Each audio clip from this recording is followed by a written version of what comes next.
ಬಾಬಾ ಎಂಥ ಕೈ ರುಚಿ. ಕಲ್ಯಾಣಿ ಮೊದಲನೇ ದಿನಕ್ಕೆ ರುಚಿ ರುಚಿಯಾಗಿ ತಿಂಡಿ ಮಾಡಿ ಯಾಕೆ ಎಲ್ಲರನ್ನು ಬುಟ್ಟಿಗೆ ಹಾಕ್ಕೊಂಡ್ಬಿಟ್ಲು. ತುಂಬ ಜಾಸ್ತಿ ಆಯಿತು ಅಂತ ಅನ್ನಿಸ್ಲಿಲ್ವಾ ರಚಮ್ಮ? ಎಂಥ ಪ್ರಾಬ್ಲಮ್ ಅವಳು ಅಂತ ಇದ್ದೆ. ಕೆಟ್ಟ ಕೈಗುಣ, ಮನಸ್ಸು ಅಷ್ಟೇ ಕೆಟ್ಟ ಕ್ಯಾರ ಹಿಡಿದು ಬಿಟ್ಟಿದೆ. ರಚಮ್ಮ, ಅವಳು ಯಾವಾಗ ಏನು ಪ್ರಾಬ್ಲಮ್ ಮಾಡ್ತಾಳೋ ಅಂತ ನಾನು ಯೋಚನೆ ಮಾಡಿ ಒದ್ದಾಡ್ತಾ ಇದ್ದೀನಿ. ನೀವು ನೋಡಿದ್ರೆ ಅವಳು ಮಾಡಿದ ಅಡುಗೆನ ತಿಂದು ಸ್ವಾದಿಸ್ತಾ ಇದ್ದೀರಾ. ಕೆಟ್ಟ ಉದ್ದೇಶಗಳು ನಾರುತ್ತೆ ಅಂತಾರೆ.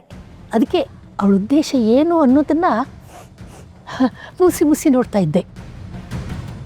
ನನ್ನ ಚಿಂತೆನೂ ನಿನ್ನ ಚಿಂತೆನೇ ಸೇಮ್ ಟು ಸೇಮು. ನಾಟಕ ಮಾಡಬೇಡ ನೀನು. ಕಳ್ಳ ಪೊಲೀಸ್ಗಿಂತ ಒಂದು ಹೆಜ್ಜೆ ಮುಂದೆ ಇಟ್ಟಿರ್ತಾನಂತೆ. ಇಲ್ಲಿ ನಮ್ಮ ಮನೆಯಲ್ಲಿ ಇವಳು ನಮಗಿಂತ ಒಂದು ಹೆಜ್ಜೆ ಮುಂದೆ ಇದ್ದಾಳೆ. ಇಲ್ಲ, ಅವಳ ಮೇಲೆ ಪ್ರತಿ ಕ್ಷಣನೂ ಕಣ್ಣಿಟ್ಟಿರಬೇಕು. ಯಾವಾಗ ಹೇಗೆ ವಿಷ ಕಾರ್ತಾಳೋ ಗೊತ್ತಿಲ್ಲ.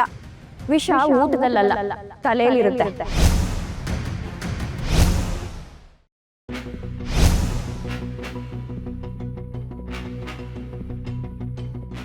ಅದು ಶುಭಾಷಿತ.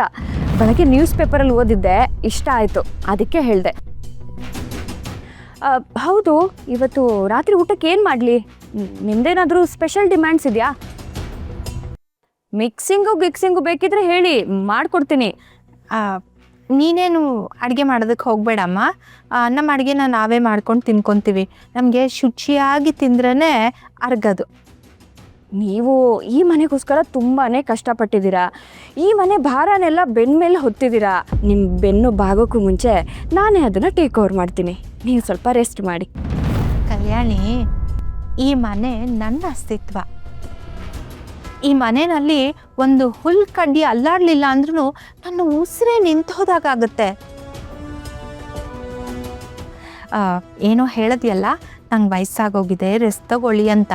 ನನಗೆ ಹಾಗೆಲ್ಲ ಏನೂ ಇಲ್ಲಮ್ಮ. ನೋಡು, ನಾನು ಗಟ್ಟಿಮುಟ್ಟಾಗಿದ್ದೀನಿ, ಸುಸ್ತು ಕೂಡ ಆಗಲ್ಲ ನನಗೆ. ನೀನೇನು ಯೋಚನೆ ಮಾಡಬೇಡ. ನೀನು ಎಲ್ಲ ವಿಷಯದಲ್ಲೂ ನಮಗೆ ಸಪೋರ್ಟ್ ಮಾಡ್ಕೊಂಡಿದ್ರೆ ಅಷ್ಟೇ ಸಾಕು. ನಿನಗೇನಾದರೂ ಬೇಕಾದರೆ ಹೇಳು, ನಾವು ನಿನ್ನ ಬೆನ್ನ ಹಿಂದೆನೇ ನಿಂತು ಎಲ್ಲ ವಿಷಯದಲ್ಲೂ ಸಪೋರ್ಟ್ ಮಾಡ್ತೀವಿ, ಸರಿನಾ? ವಿಕ್ರಮ್ ಬೇತಾಳಂತರ. ಥ್ಯಾಂಕ್ಸ್ ಅಮ್ಮ, ನನಗಿಷ್ಟೊಂದು ಕಾಳಜಿ ತೋರಿಸಿದ್ದಕ್ಕೆ.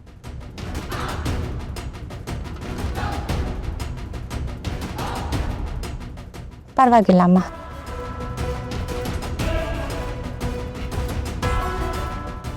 ಬಾಕಿ ಉಳಿದಿರೋ ಕೆಲಸ ಮುಗಿಸ್ಕೊಂಬರ್ತೀನಿ.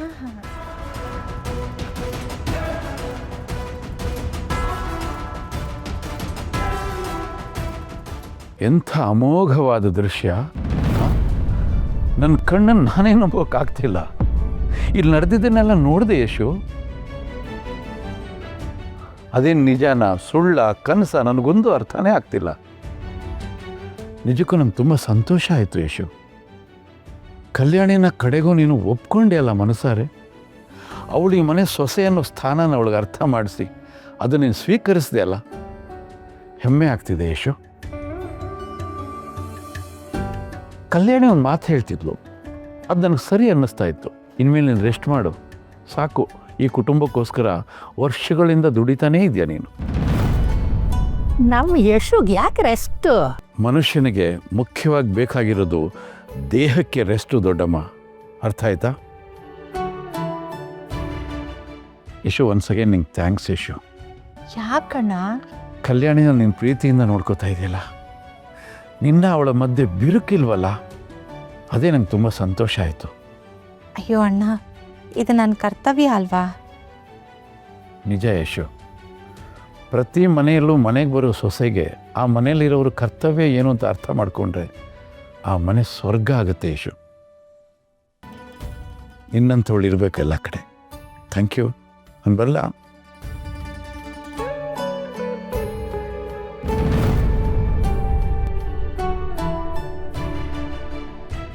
ರಾಚಮ್ಮ, ಚಾಕು ತುಂಬ ಚೂಪಾಗಿದೆ, ಎಲ್ಲಿ ಚುಚ್ಚುತ್ತೆ ಅಂತಲೇ ಗೊತ್ತಾಗೋದಿಲ್ಲ ರಾಚಮ್ಮ.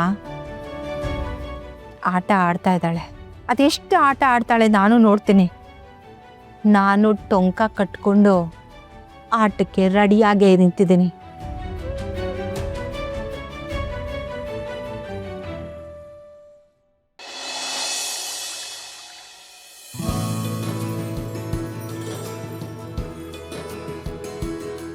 ಕಲ್ಯಾಣಿ, ನಿನಗೋಸ್ಕರ ಎಳ್ನೀರು ತಂದಿದ್ದೀನಿ. ಇಡೀ ಏರಿಯಾ ಹುಡ್ಕಾಡ್ದೆ, ಎಲ್ಲೂ ಸಿಗಲಿಲ್ಲ. ಆಮೇಲೆ ಎಲ್ಲೋ ಒಂದು ಕಡೆ ಸಿಕ್ತು. ನಿನಗೋಸ್ಕರ ಹುಡ್ಕೊಂಡು ತೊಗೊಂಬಂದಿದ್ದೀನಿ. ತಗೋ ಕುಡಿ. ಅಗತ್ಯ ಇರಲಿಲ್ಲ. ಹೇಯ್, ಬೆಳಗ್ಗೆಯಿಂದ ಉಪವಾಸ ಇದೆಯಾ? ಒಂಚೂರು ಕುಡಿ ಪ್ಲೀಸ್. ಆರಾಮಾಗಿದ್ದೀನಿ. ಎಳ್ನೀರಲ್ಲಿ ಯಾವುದೇ ರೀತಿ ದೋಷ ಇರಲ್ಲ, ಕುಡಿಬೋದು. ಪ್ಲೀಸ್ ಕುಡಿ ಕಲ್ಯಾಣಿ, ಪ್ಲೀಸ್ ತಗೋ.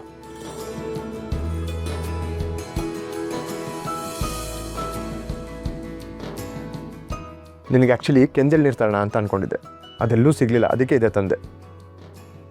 ಅದರಲ್ಲಿ ನಿನ್ನ ನೀರು ಜಾಸ್ತಿ ಇರುತ್ತೆ, ಇನ್ನೂ ಸ್ವೀಟ್ ಆಗಿರುತ್ತೆ.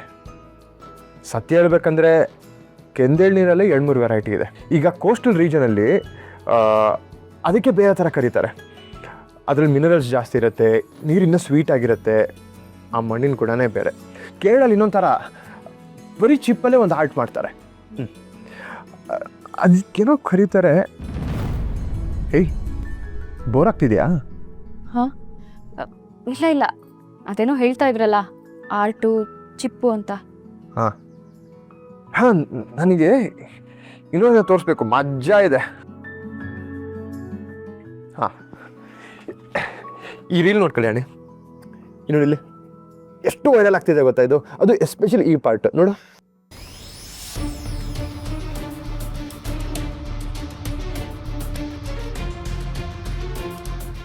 ಏನಾಯ್ತು?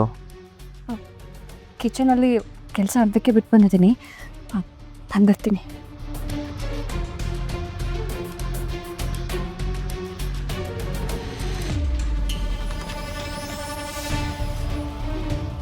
ತುಂಬ ಓವರಾಗಿ ಮಾತಾಡ್ಬಿಟ್ನಾ? ಎಳ್ನೀರ ಬಗ್ಗೆ ಜಾಸ್ತಿ ಮಾತಾಡಿದೆ ಅನಿಸುತ್ತೆ. ತುಂಬ ಬಿಲ್ಡಪ್ ಕೊಟ್ಬಿಟ್ಟೆ. ಥು, ನಾನ್ಸೆನ್ಸ್. ಯಶೋಧ, ನನ್ನ ಮಾತು ನನ್ನ ಕಿವಿಗೆ ಬಿತ್ತಾ ಇಲ್ವಾ? ಕ್ಷಮೆ ಕೇಳು ಅಂತ ಹೇಳ್ತಾ ಇದ್ದೀನಿ ನಾನು.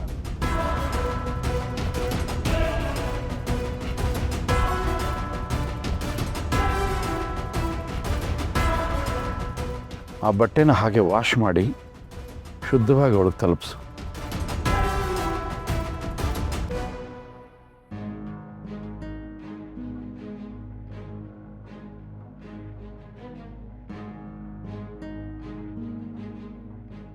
ಲೇ ಬೆಳ್ಳುಳ್ಳಿ ಪಟಾಸ್, ಮದುವೆ ಮನೇಲಿ ಏನು ಮಾಡಿದೆ ಅಂತ ನೆನಪಿದೆ ನಿನಗೆ? ನನ್ನ ಪ್ಯಾಂಟ್ ಹರಿತು ಅಂತ ಕಾಮಿಡಿ ಮಾಡಿದೆ ಅಲ್ಲ? ಜೋಕ್ ಹೇಗೆ ಮಾಡಬೇಕು ಅಂತ ಇವತ್ತು ನಾನು ನಿನಗೆ ತೋರಿಸ್ತೀನಿ. ಎಲ್ಲಿ ಹೋದರೂ ಈ ದುಪ್ಪಟ್ಟನ ಜೊತೆಯಲ್ಲೇ ಇಟ್ಕೊಂಡು ಓಡಾಡ್ತೀಯಲ್ಲ? ಟಿ ವಿ ನೋಡುವಾಗಲೂ ಇದೇ ಬೇಕು, ಊಟ ಮಾಡುವಾಗಲೂ ಇದೇ ಬೇಕು. ನನಗೆ ಅನ್ಸತ್ತೆ ನೀನು ಮಲ್ಗೋವಾಗಲೂ ಇದನ್ನೇ ಹೊತ್ಕೊಂಡು ಮಲ್ಕೋತೀನೋ ಅಂತ.